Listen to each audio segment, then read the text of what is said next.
মুসা আলাইহিস সালাতু ওয়াস সালাম আল্লাহ পাককে জিজ্ঞাসা করছিল, আল্লাহ আপনি কি রাতের বেলা ঘুমান না? আপনার কি ঘুম আসে না? আমরা যদি একদিন না ঘুমাই আমাদের কণ্ঠ নষ্ট হয়ে যায়, চোখগুলো গর্তের মধ্যে ঢুকে যায়, চেহারা নষ্ট হয়ে যায়।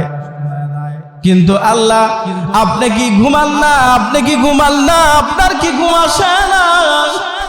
আমার আল্লাহ তাআলা মুসাকে ডাক দিয়ে বলে, মুসা রে, এই কথা তো তোকে মুখে বললে হবে না, আমি একটু প্র্যাকটিক্যালি এক্সাম্পল দিয়ে আমি তোরে বুঝাইতে চাই। মুসা পয়গম্বরকে আল্লাহ পাক বলছে, তুই হাতের মধ্যে কাঁচের গ্লাস নিবি, গ্লাসের মধ্যে পানি থাকবে। হযরতে মুসা পয়গম্বর আল্লাহ পাকের হুকুমে কাঁচের গ্লাসের মধ্যে পানি নিয়ে সারা রাত দাঁড়ায় আছে। ফজরের আগ মুহূর্তে মুসা পয়গম্বরের চোখের মধ্যে আল্লাহ ঘুম দিয়েছে। মুসা নবী যখন চোখ ডোলায় এমন ভাবে শুরু করছে, কাঁচের গ্লাস হাত থেকে পয়রা জমিনে পয়রা ভাঙ্গা গেছে। মুসা পয়গম্বরকে আল্লাহ তাআলা কয়, মুসা রে তুমি কি করলা? কয় আল্লাহ ঘুম আসছে, ঘুমের কারণে হাত থেকে কাঁচের গ্লাস পড়ে গেছে, পানিও পড়ে গেছে। আল্লাহ রাব্বুল আলামিন মুসাকে ডাক দিয়ে বলে, মুসা তোমার হাতের মধ্যে থেকে কাঁচের গ্লাস পয়রা পানি যেমন পড়ে গেছে, গ্লাস ভেঙে গেছে, আমি আল্লাহ রাব্বুল আলামিন যদি ঘুমাই, আমার বান্দা শহীদ মনসুর আলী মেডিকেল কলেজ মসজিদের মধ্যে, শহীদ মনসুর আলী মেডিকেল কলেজ হাসপাতালের ভিতরে আমার বান্দা পেটের ব্যথায় চিৎকার করে আমাকে আল্লাহ বলে ডাক দিবে। আমি ঘুমের মধ্যে থাকলে আমি আমার বান্দার ডাকের উত্তর দিতে পারবো না। আমার বান্দা পকেটের মধ্যে টাকা নিয়ে শহরের মধ্যে পথ চলা শুরু করছে, ছিনতাইকারীরা ধরছে। আমার বান্দা আমাকে কঠিন মুহূর্তে আমাকে আল্লাহ বলে ডাক দিয়ে বলবে, আল্লাহ আমারে বাঁচাও। আমি ঘুমাই থাকলে আমার বান্দার ডাকের উত্তর দিতে পারবো না। আমার বান্দা রাস্তায় রোড অ্যাক্সিডেন্ট হইয়া পা ভাঙ্গা গেছে, হাত ভাঙ্গা গেছে, আমার বান্দা আমাকে আল্লাহ বলে ডাক দিবে, আমারে বলবে আল্লাহ ব্যথার সহ্য করতে পারি না। আমার বান্দা যখন আমাকে এমন ভাবে ডাক দিবে, আমি আমার বান্দার ডাকের উত্তর দিতে পারবো না। বান্দার দয়া এবং মায়ের কারণে দিনরাত 24 ঘন্টার মধ্যে 1 সেকেন্ডের জন্য আমি আল্লাহ ঘুমাই না। চিল্লা বলেন সুবহানাল্লাহ, আরো জোরে বলেন সুবহানাল্লাহ। হে নবীর উম্মতের দল, আল্লাহ রাব্বুল আলামিন বলে, বান্দা দুনিয়ার জমিনে যাওয়ার পর তুমি হাজারো অন্যায় করছো, হাজারো অপরাধ করছো, হাজারো গুনাহ করছো। এমন কোনো অন্যায় নাই, এমন কোনো অপরাধ নাই, এমন কোনো গুনাহ নাই এ বান্দা তুই করিস নাই। কিন্তু আমার নাম তো গফফার, আমার নাম তো রহমান। আমি হাসরের ময়দানের দিন এ বান্দা গফফার আর রহমান রহিম নামের উসিলায় তোর জিন্দেগির গুনাহকে মাফ করে আমি জান্নাতের মালিক বানায়া দিব। চিল্লা বলেন সুবহানাল্লাহ। এ নবীর উম্মতের দল, আল্লাহ রাব্বুল আলামিন যখন ইবলিসকে যখন জান্নাত থেকে বের করে দিলেন, ইবলিস আমার আল্লাহকে বলছিল, আল্লাহ আপনি আমাকে জান্নাত থেকে বের করে দিয়েছেন, এই জন্য আমার অন্তরের মধ্যে কোনো দুঃখ নাই, কোনো কষ্ট নাই, কোনো বেদনা নাই। আল্লাহ আপনি আমার জান্নাত থেকে বের করে দিয়েছেন, এই জন্য আমার কোনো দুঃখ নাই, কোনো কষ্ট নাই, কোনো বেদনা নাই। তবে আল্লাহ আপনার আদম সন্তান দুনিয়ার জমিনে আসার পর আমার 1 নাম্বার কাজ থাকবে, আপনার সন্তানদের, আপনার বান্দা বান্দীদেরকে আমি ধোঁকা দিব। আল্লাহ কয় ইবলিস তুই আমার বান্দাদেরকে ধোঁকা দিবি, তোর ধোঁকায় আমার বান্দা সিটারি করবে, বাটপারি করবে, লুচ্চামি করবে, হাজারো অন্যায়, হাজারো অপরাধ, হাজারো গুনাহ করবে। আমার বান্দা তোর ধোঁকায় সুদের খাতায় নাম লিখবে, ঘুষের খাতায় নাম লিখবে। আমার বান্দা মিথ্যা কথা বলবে, আমার বান্দা হারাম খাবে। কিন্তু ও তো আমার বান্দা, তুই আমার বান্দাদেরকে ধোঁকা দিবি। কিন্তু আমার বান্দা যদি মৃত্যুর আগ মুহূর্তে যদি একবার আমার কাছে যদি তওবা করে, নাসোয়া নামক বান্দার মতো যখন আমার কাছে তওবা করবে, সমুদ্রের সীমা পরিমাণ যদি আমার বান্দা অন্যায় আর অপরাধ আর গুনাহ যদি করে, আমার নাম তো গফফার, আমার নাম তো রহমান, গফফার রহমান রহিম নামের উসিলায় আমার বান্দার জিন্দেগির গুনাহ মাফ করে আমি আল্লাহ তাআলা বান্দাকে জান্নাতের মালিক বানায় দিব। সিল্লা বলেন সুবহানাল্লাহ। এ নবীর উম্মতের দল, এই জন্য তওবা কবুল হওয়ার জন্য 5টা শর্ত। 1 নম্বর শর্ত, আল্লাহর কাছে গুনাহ করার পর বান্দা আল্লাহর কাছে মাপ চাইবে। বুঝে থাকলে বলেন তো, মাপ চাবো কার কাছে? আর একটু জোরে বলেন, কার কাছে যাব? এ নবীর উম্মতের দল, হাবিবে কিবরিয়া নবী মুহাম্মাদুর রাসূলুল্লাহ সাল্লাল্লাহু আলাইহি ওয়াসাল্লামের জামানায় এক মহিলা জিনা করছে। জিনা করার পর, অন্যায় করার পর, অপরাধ করার পর আল্লাহর বান্দির অন্তরের মধ্যে আল্লাহর ভয় আসছে। সুবহানাল্লাহ বলেন। এই জন্যই আল্লাহ বারবার কোরআন শরীফের মধ্যে আল্লাহ তাআলা বান্দাকে ডাক দেয়, বলে ইয়া আইয়ুহাল্লাযীনা আমানুত্তাকুল্লাহ।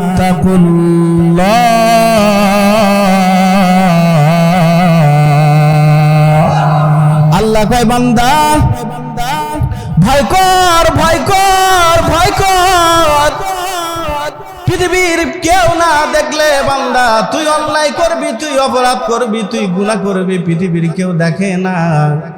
কিন্তু বান্দা তুই তোর জেনের মধ্যে রাখবি, কলবের মধ্যে রাখবি, কেউ দেখে না। বুঝে থাকলে বলুন তো, দেখেন কি? আরো জোরে বলেন, দেখেন কে? পৃথিবীর সমস্ত মানুষের মধ্যে যদি আল্লাহর ভয়, নবীর মহব্বত, জান্নাতের আশা, জাহান্নামকে পরিত্যাগের আশা যদি কোনো বান্দা বান্দির মধ্যে ঢোকে, র‍্যাব লাগবে না, বিডিআর লাগবে না, ডিসি লাগবে না, ওসি লাগবে না, আইনজীবী লাগবে না, সারা বাংলাদেশের মানুষ সোনার মানুষে পরিণত হয়ে যাবে। চিল্লা বলেন, কথা ঠিক কিনা? নবীর উম্মতের দল, পৃথিবীর জমিনের মধ্যে এত ইফতিজিং, বারবার পর্দার ওয়াজ হয়, নামাজের ওয়াজ হয়, রোজার ওয়াজ হয়, কিন্তু মুসল্লির মধ্যে পরিবর্তন নাই, হুজুরের মধ্যে পরিবর্তন নাই। কারণ কি? কয় কারো মধ্যে আল্লাহর ভয় নাই। কথা ঠিক কিনা? আমি যে কথা বলতেছিলাম, হাবিবে কিবরিয়া নবী মুহাম্মাদুর রাসূলুল্লাহর দরবারে এক মহিলা গেছে। যা নবীকে ডাকতে বলে, ও নবী, আমি জিনা করছি, আমি অন্যায় করছি, অপরাধ করছি। জিনা করার ফলে যেই সন্তান, অবৈধ সন্তান নিয়ে আমি আপনার দরবারে আসছি, ও নবী আপনি আমারে শাস্তি দেন। আমি তো জিনা করছি, হাসরের ময়দানে দিন জিনাখোর হইয়া আমি আল্লাহর দরবারে দাঁড়াইতে চাই না। সুবহানাল্লাহ। ও নবী, আপনি আমাকে তওবা করান, আমাকে শাস্তি দেন, আপনি জিনার শাস্তি দেন। আল্লাহর নবী হাবিবে কিবরিয়া নবী ডাকদা বলে, হে বোন, তুমি তো অন্যায় করেছো, কিন্তু তোমার পেটের মধ্যে যে সন্তান, এই সন্তান তো অন্যায় করে নাই, অপরাধ করে নাই, বরং এই সন্তান দুনিয়ার জমিনে যতদিন পর্যন্ত না আসবে, এতদিন পর্যন্ত জিনার শাস্তি আমি তোমাকে দিতে পারবো না। সিল্লা বলেন মারহাবা। আল্লাহর বান্দি হাবিবে কিবরিয়া নবীর দরবার থেকে চলে গেছে, আল্লাহর কাছে বারবার তওবা করে, নামাজ পড়ে, রোজা রাখে, আর আল্লাহকে ডাক দেবেন। আল্লাহ, যার কারণে আসমান জমিন চন্দ্র সূর্য বিকলতা সব বানাইছে, মুহাম্মাদুর রাসূলুল্লাহর দরবারে গেছিলাম। নবী আমাকে ফেরত দিয়েছে, জানি না কোন সময় মৃত্যু আসবে। তওবা না করে যদি কবরে যাই, ওই হাসরের ময়দানের দিন, যেদিন আমার মা আপন হবে না, বাবা আপন হবে না, দাদা আপন হবে না, নানা আপন হবে না।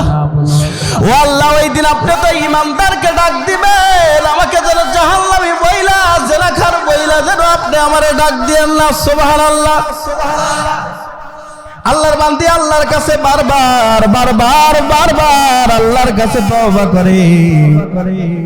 সন্তান যখন দুনিয়ার জমিনের মধ্যে আসছে, ভূমিষ্ঠ হয়েছে, সন্তান নিয়ে নবীর দরবারে আবার গেছে। ও ও নবী, শয়তানের ধোঁকায় আমি জেনা করছি, জেনা করার পর অবৈধ সন্তান দুনিয়ার জমিনে আসছে, সন্তান কোলে নিয়ে আমি আপনার দরবারে আসছি। ও নবী, আপনি আমাকে জেনার শাস্তি দেন। জেনা কর হইয়া আমি আল্লাহর দরবারে দাঁড়াইতে চাই না। ও নবী, আপনি আমাকে জেনার শাস্তি দেন। আল্লাহর নবী হাবিবে কিবরিয়া নবী মুহাম্মদুর রাসূলুল্লাহ বলতেছে, বোন রে, তুমি জেনা করছো, জেনার কারণে পেটের মধ্যে সন্তান ছিল, সন্তান দুনিয়ার জমিনে আসছে। এই সন্তান একমাত্র তোমার বুকের দুধ খায়, অন্য কোনো খাবার খাইতে পারে না। এই সন্তান ততদিন পর্যন্ত বাইরের খাবার না খেতে পারবে, যতদিন পর্যন্ত ভাত এবং রুটি না খাইতে পারবে, অতদিন পর্যন্ত জেনার শাস্তি আমি তোমাকে দিতে পারবো না। আল্লাহর বান্দি নবীর দরবার থেকে অবাক হইয়া আবার বাড়িতে চলে গেছে। দীর্ঘদিন অতিবাহিত হয়ে যাওয়ার পর সন্তান যখন তার জবান দ্বারা কথা বলতে পারে, পা দ্বারা চলতে পারে, হাত দ্বারা কাজ যখন করতে পারে, সন্তানের হাতে রুটি ধরায়া নবীর দরবারে গেছে। নবীর দরবারে যা ডাক দে বলে, ও নবী, এই যে আমার সন্তান আপনার দরবারে নিয়ে আসছি, এই দেখেন আমার সন্তান এখন রুটি খাইতে পারে। নবী, আমারে জেনার শাস্তি দেন, জেনার শাস্তি দেন। আল্লাহর নবী দেখার পর সাহাবা একরামদেরকে বলল, আমার সাহাবীরা জেনা করার পর ঘরের মধ্যে বসে থাকে নাই, একে একে 3 বার আমার দরবারে আসছে। সুবহানাল্লাহ বলুন। আমার দরবারে আসছে, আমি তার বসে থাকতে পারি না। জমিনের ভিতরে গর্ত করো। সাহাবা একরাম গর্ত করলেন, কয় পাথর নিক্ষেপ করে জেনা করো মহিলাকে তোমরা শাস্তি দাও। সাহাবা একরাম পাথর মারতেছে, পাথর মারতে মারতে আল্লাহর বান্দিকে দুনিয়ার থেকে বিদায় নিলেন। আল্লাহর বান্দির শরীর থেকে এক ফোঁটা রক্ত হাবিবে কিবরিয়া নবী মুহাম্মদুর রাসূলুল্লাহর সাহাবী হযরতে আলীর শরীরের মধ্যে রক্ত লাগছে। আলী নবীর দরবারে ডাকতে বলে, ও নবী, জেনাখোর মহিলার রক্ত আমার শরীরের মধ্যে লাগছে। এমন কথা বলার সঙ্গে সঙ্গে আল্লাহর নবীর চেহারাটা পরিবর্তন হয়ে গেছে। আল্লাহর নবী আলীকে ডাক দেয়া বলে, সাহাবা একরামদেরকে ডাক দেয়া বলে, আমার সাহাবীরা, এই বান্দি সারা জীবন অন্যায় করেছে, অপরাধ করেছে, জেনা করছে। জেনা করার পর অবৈধ সন্তান নিয়ে আমার কাছে 1 বার নয়, 2 বার নয়, 3 বার পর্যন্ত আসছে। জেনা করার পরের দিন, জেনা করার দিন থেকে শুরু কইরা আজকের দিন পর্যন্ত যে পরিমাণ তওবা করেছি, আল্লাহ তাআলা তওবা করার আগে আল্লাহ তার জিন্দেগীর গুনাহ মাফ করে জান্নাতের মালিক তাকে বানায়া দিয়েছে। সুবহানাল্লাহ। এই যে পরিমাণ আল্লাহর কাছে তওবা করছে, আল্লাহর কাছে মাফ চাইছে। 70 জন যদি জেনাখোর মহিলার জন্য যদি এই বান্দি যদি আল্লাহর কাছে তওবা করত, আল্লাহ কিন্তু তারে মাফ করে দিত, তাকে আর জেনাখোর হইল না। এ ভাই, আপনি আজকে নামাজ পড়েন, আপনি রোজা রাখেন, হজ করেন, যাকাত দেন, হাজী হয়েছেন, আপনার প্রতিবেশী একজন সুদখোর, ঘুষখোর, বেনামাজি, সিটারি করে, বাটপারি করে, আপনি তাকে দেখে রহস্য করেন, আপনি নিজেকে ইমানদার দাবি মনে করেন, তবে হতে পারে বেঈমান কিন্তু মৃত্যুর আগ দিন তওবা করে আল্লাহর ওলি হইয়া ওলির খাতায় নাম লেখা কবরে যাইতে পারে। আর আপনি ইমানদার হইয়া এমন হইতে পারে মৃত্যুর আগের দিন বেঈমান হয়ে কবরে যাইতে পারেন। হতে পারে কি পারে না? এই কথা বলেন না কেন? পারে কি পারে না? এই জন্য পাপকে ঘৃণা করেন, পাপীকে নয়। পাপকে ঘৃণা করা যাবে, কিন্তু সকলেই তো আল্লাহর বান্দা, আল্লাহর বান্দি। আল্লাহ কয় ও সিটার, ও বাটপার, ও লম্পট, ও সুদখোর, ও ঘুষখোর, ও বেনামাজি, কিন্তু সে তো আমার বান্দা। আমি আমার বান্দাকে আমি কত মহব্বত করি, কত ভালোবাসি। আল্লাহ কাফেরের জবানের দিকে ও তাকান। আল্লাহ তাআলা প্রত্যেকটা মানুষের নামে নামে আল্লাহ জান্নাত দিয়েছে। আবু জেহেলের নামে জান্নাত, দুধবা, সাইবা, কারুন, হামান, নজর ইবনে হারিস, ওলীদ ইবনে মুগীরা, টপ লেভেলের বড় বড় কাফেরের নামে জান্নাত আছে। আল্লাহ কয় বান্দা কাফের মুশরিক বেঈমান যদি মৃত্যুর আগ মুহূর্তে যদি আমার কাছে তওবা করে, আমি আমার বান্দার জিন্দেগির গুনাহ মাফ করে জান্নাতের মালিক বানায় দিব। সুবহানাল্লাহ। এই জন্য মুসলমান ভাইরা আমার, আল্লাহর নবী রমজান মাসে আসার আগে আল্লাহর নবী বারবার আল্লাহর কাছে তওবা করতেন, আল্লাহ পাকের কাছে দোয়া করতেন, আল্লাহুম্মা বারিক লানা ফি রজব শাবান ওয়া বাল্লিগনা রমাদান। এই জন্য সামনে যেহেতু রমজান, রমজানের আগে আল্লাহর কাছে তওবা করতে রাজি আছি না? কথা কয় না রাজি আছি না? কথায় কথা মনে আছে না বলে পারি না। বান্দাকে আল্লাহ কোন উসিলায় মাফ করবে আপনিও জানেন না, আমিও জানি না। হযরতে হাসান বসরির জামানায় আল্লাহর এক বান্দি অন্যায় করছে, অপরাধ করছে, জিনা করছে, বাবা মারা গেছে। হাসান বসরি দেখে মুরব্বি জাহান্নামের আগুনের মধ্যে হাবুডুবু খায়। আল্লাহর বান্দা বৃদ্ধ মানুষ স্বপ্নের মাধ্যমে হাসান বসরিকে ডাকতে বলে, হাসান বসরি, আমার দুনিয়ার জমিনের মধ্যে তেমন কোন ছেলে সন্তান রাখতে পারি নাই, আমার একটা মাত্র মেয়ে, মেয়েটাও বাজারে মেয়ে। আমার মেয়ে নামাজ পড়ে না, পর্দা করে না, নেক আমল করে না, আমি জাহান্নামের আগুনের মধ্যে হাবুডুবু খাই। আপনি একটু আমার মেয়েরে বইলেন, আমার মেয়ে যেন আল্লাহর রাস্তায় দান করে। সিল্লা বলেন সুবহানাল্লাহ। নবীর উম্মতের দল স্বপ্নের মাধ্যমে হাসান বসরি দেখার পর হাসান বসরির রাকুল ঘুম ভেঙে গেছে। সকালবেলা হাসান বসরি রাহমাতুল্লাহ আলাইহি এই বৃদ্ধ মানুষের বাড়ি গেছে। বাড়িতে যাওয়ার পর দেখে বাড়ির মধ্যে কেউ নাই, পুকুর পাড়ে এই বৃদ্ধ বাবাজির মেয়ে পুকুরের মধ্যে গোসল করতেছে। আল্লাহর বান্দা আল্লাহর ওলি হাসান বসরি মেয়েকে ডাকতে বলে, মারে আমি স্বপ্নের মাধ্যমে তোমার বাবা আমারে দেখাইলো তোমার আব্বা জাহান্নামের আগুনের মধ্যে হাবুডুবু খায়, তোমার আব্বা তোমাকে আল্লাহর রাস্তায় দান করার কথা বলছে, একটু তোমার বাবার রূহের মাগফিরাতের জন্য কিছু আল্লাহর রাস্তায় দান করো, সদকা করো, মাদ্রাসা মসজিদে দান করো। এমন কথা বলার পর আল্লাহর বান্দি পুকুরের মধ্য থেকে চুলে কইরা পানি হাসান বসরির চেহারা বিলা মারছে। হাসান বসরির মনের মধ্যে কষ্ট, মনের মধ্যে দুঃখ, হায়রে এটা কেমন মিয়া। বাবার কষ্টের কথা শোনার পর অন্তরের মধ্যে নাড়া দিল না। বুক ভরা ব্যথা লইয়া হাসান বসরি বাড়িতে আসছে। পরের দিন হাসান বসরি দেখো এই মুরব্বী আবার আল্লাহর জান্নাতের মধ্যে ঘুরতেছে। সিল্লা বলেন সুবহানাল্লাহ। হাসান বসরি রাহমাতুল্লাহ আলাইহি বিদ্যা বাবাজিকে ডাকতে বলে, বাবা গো কালকে দেখলাম আপনি জাহান্নামের আগুনের মধ্যে হাবুডুবু খাইতেছেন, আজকে আবার জান্নাতের মধ্যে দেখতেছি, রহস্য তো বুঝতে পারলাম না। কয় বলি ও হাসান বসরি আপনি তো জানেন না, আপনি আমার মেয়েরে বলছেন, বলার কারণে আমার মেয়ে আল্লাহর রাস্তায় দান করার কারণে দানের বদৌলতে আল্লাহ তাআলা আমাকে জান্নাতের নাজ নিয়ামত দ্বারা ভরপুর করে দিয়েছে। সুবহানাল্লাহ। হাসান বসরি রাহমাতুল্লাহ আলাইহি ডাকতে বলে, হে বাবা আপনার মেয়ে তো আল্লাহর রাস্তায় কোনো কিছু দান করে নাই, বরং রহস্য কইরা আমার শরীরের মধ্যে পানি নিক্ষেপ করেছে। সঙ্গে সঙ্গে আল্লাহর বান্দা হাসান বসরিকে ডাকতে বলে, হুজুর আপনি জানেন না আমার মেয়ে আল্লাহর রাস্তায় পানি দান করছে, ওই পানিটা আপনার শরীরে লাগছে, আপনার শরীর থেকে পুকুরের পারে একটা পিপিলিকা দীর্ঘদিন হইল পানির অভাবে মরতেছিল।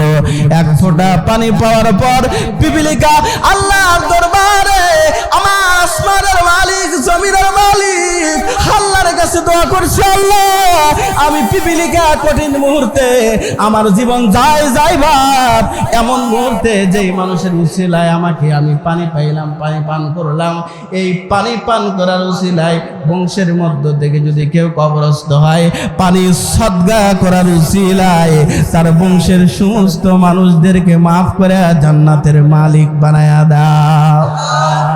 হাসান বসরি আপনি তো জানেন না, গতকাল আমার মেয়ে আল্লাহর রাস্তায় পানি দান করছে, একটা পিপিলিকে পানি পাওয়ার পরে পিপিলিকে আল্লাহর কাছে দোয়া করার কারণে আল্লাহ আমাকে মাফ করে দিয়েছেন।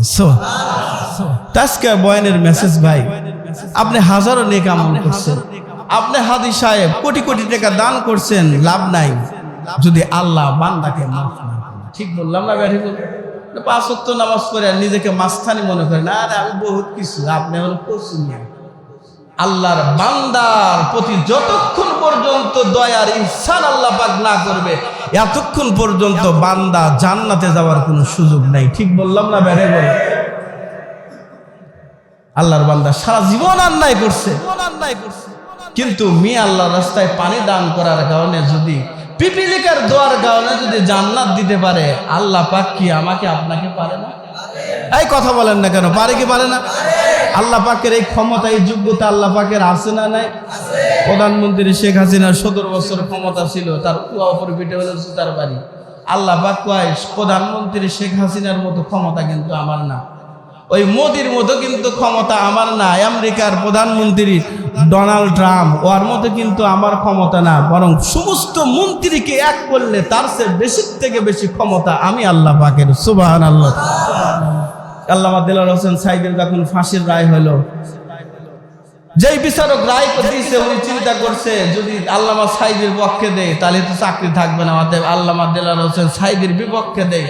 কিন্তু আল্লাহ পাক বান্দার ফাঁসির রায়ের ক্ষেত্রে, জান্নাতের ক্ষেত্রে, জাহান্নামের ক্ষেত্রে আল্লাহ পাক কোনো চিন্তা করে না, কারণ আল্লাহ পাকের সিয়ার আজও আছে, কাইলও আছে, কিয়ামত পর্যন্ত থাকবে, দুনিয়া ধ্বংস হবে, আল্লাহর মধ্যে কোনো পরিবর্তন নাই। সুবহানাল্লাহ বলো। ওই আল্লাহর যদি গোলাম হয়, যদি কবরে যান, আল্লাহ যদি ওই হাসরের ময়দানের দিন আমাকে আর আপনাকে যদি বলে এটা আমার গোলাম, এটা আমার বান্দা, আল্লাহ যদি গোলাম বলে ডাক দেয়, আমার আপনার কোনো টেনশন আছে? এই কথা বলেন, টেনশন আছে? দুনিয়াতে একটা প্রধানমন্ত্রী আপনাদের এমপির কেমন ক্ষমতা, বলে এমপির ছেলে একজনকে মারছে, বেটা তো গাল ধরে বসে আছে, হাই রে মারছি, কি যে হয়। এখন এমপি যদি কয় আরে আমি তো তোর বাবা, আর তুই তো আমার ছেলে, তুই এমপির বলা, তুই একজনকে জবাই করলে ক্ষমতা তো আমার হাতে, তোর পশমের গোড়াকে উঠাইতে পারবে না। দুনিয়ার মানুষের যদি একটা মানুষকে হত্যা করার পর, অন্যায়ের অপরাধ করার পর বাবা যদি সান্ত্বনা দেয়, সন্তানের টেনশন থাকে না, আরে হাসরের ময়দানের দিন যেদিন কেউ থাকবে না, নবী যদি বলে এটা আমার আশিক, আল্লাহ যদি কয় এটা আমার বান্দা, আমার আপনার কোনো টেনশন আছে? এই কথা বলেন, টেনশন আছে? এই জন্য কোন দলের সেমসেমি বাদ দিয়ে আল্লাহর সেমসেমি করেন, আল্লাহর দল করেন। কোন নেতা নেত্রী কেউ আপনার কবরে আপন হবে না। একমাত্র মুহাম্মাদুর রাসূলুল্লাহর আদর্শ যদি বুকে ধারণ করে, নবীকে মহব্বত করে যদি কবরে যান, ওই দিন নবী যদি কয় এটা আমার উম্মত, আল্লাহ কেন জান্নাত দিবেন না? আল্লাহ জান্নাত দিতে পারে। এই কথা বলেন না কেন? পারে কি পারে না? দুনিয়ার জমিনে আপনি অন্যায় করলে ওই জজ কোর্টে যাওয়ার পর দুই পক্ষেরই কিন্তু উকিল থাকে, থাকে কি থাকে না? উকিল কিন্তু গালি দেয়। কিসের কারণে গালি দেয়? বলে পকেটে টাকা উঠছে। ঠিক বললাম না ব্যাঠিক বললাম? দুনিয়াতে জোর যার, মুল্লুক তার, চাপা যার, দুনিয়ার দহল তার, কিন্তু হাসরের ময়দানে কোনো চাপাবাজি চলবে না। একমাত্র নেক আমল করেই মাওলার জান্নাতে যেতে হবে। ঠিক বললাম না ব্যাঠিক বললাম? এই জন্য নেক আমল করতে রাজি আছেন না ইনশাআল্লাহ?